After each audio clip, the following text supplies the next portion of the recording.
Quote, Yesterday, Major General von Jaratsky, the German military governor of Brussels, assured Burgomaster Max that the German army would not occupy the city, but would pass through it. It is still passing. I have followed in campaigns 6 armies, but excepting not even our own, the Japanese, or the British, I have not seen one so thoroughly equipped. I'm not speaking of the fighting qualities of any army, only of the equipment and organization.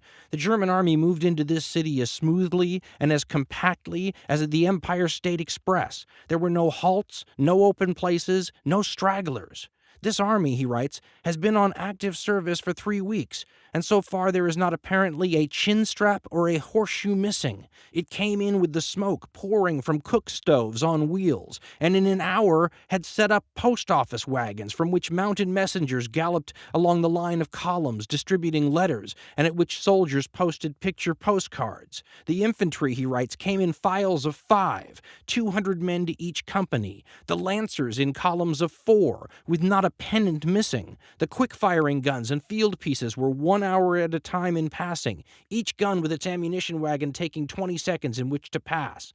The men of the infantry sang "Fatherland, my fatherland." Between each line of song, they took 3 steps. At times, 2,000 men were singing together in absolute rhythm and beat. When the melody gave way, the silence was broken only by the stamp of iron-shod boots, and then again the song rose. When the singing ceased, the bands played marches. They were followed by the rumble of siege guns, the creaking of wheels, and of chains clanking against the cobblestones, and the sharp bell-like voices of the bugles.